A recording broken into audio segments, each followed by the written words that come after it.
പശ്ചിമേഷ്യയിലെ യുദ്ധം വാണിജ്യ LPG സിലിണ്ടർ വിതരണത്തെ ബാധിച്ചതോടെ രാജ്യത്തിന്റെ പല ഭാഗങ്ങളിലും ഹോട്ടലുകൾ അടച്ചു തുടങ്ങി. ഒട്ടേറെ അനുബന്ധ മേഖലകളെ കൂടി ബാധിക്കുന്ന ഗുരുതര പ്രതിസന്ധിയാണ് രൂപപ്പെടുന്നത്.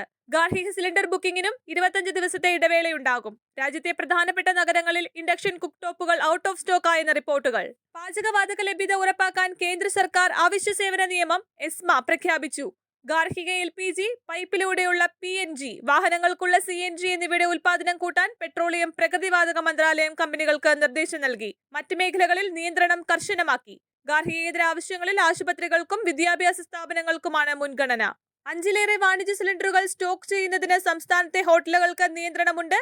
വാണിജ്യ കണക്ഷൻ പ്രകാരം ഉപയോഗിക്കാവുന്ന നിശ്ചിത എണ്ണം സിലിണ്ടറിന് പുറമേയുള്ളതിനാണ് ഈ വ്യവസ്ഥ. വൻകിട കേറ്ററിംഗ് സ്ഥാപനങ്ങൾ, ബോർമ തുടങ്ങി വൻതോതിൽ സിലിണ്ടറുകൾ ഉപയോഗിക്കാൻ ലൈസൻസ് ഉള്ളവർക്ക് പെർമിറ്റിലെ അനുവദനീയ തോതിൽ തുടരാം. കൊമേഴ്സ്യൽ സിലിണ്ടറുകൾ കിട്ടാത്ത അവസ്ഥയാണെന്നും കടുത്ത ആശങ്കയിലാണെന്നും federation of Kerala hotel association general secretary Ajith C Nair പറഞ്ഞു. മിക്ക ഹോട്ടലുകളിലും ഒരാഴ്ചത്തേക്കുള്ള സ്റ്റോക്ക് മാത്രമേ ബാക്കിയുള്ളൂ. മെനു തീർത്തും വെട്ടിച്ചുരുക്കേണ്ട അവസ്ഥയാണ്. നോൺ വെജ് ഹോട്ടലുകൾ ബിരിയാണി മാത്രം എന്ന തീരുമാനത്തിലേക്കാണ് നീങ്ങുന്നത്. അതേസമയം ഗാർഹിക സിലിണ്ടറുകൾക്ക് ക്ഷാമമില്ലെന്ന് വിതരണ കമ്പനികൾ അറിയിച്ചു. അധിക സ്റ്റോക്കും ഗാർഹിക സിലിണ്ടർ ദുരുപയോഗവും പരിശോധിക്കാൻ സിവിൽ സപ്ലൈസ് വകുപ്പിന്റെ സ്ക്വാഡുകൾ രംഗത്തിറങ്ങി. ഗാർഹിക LPG ഉപയോക്താക്കൾക്ക് KYC പരിശോധന നിർബന്ധമാക്കി.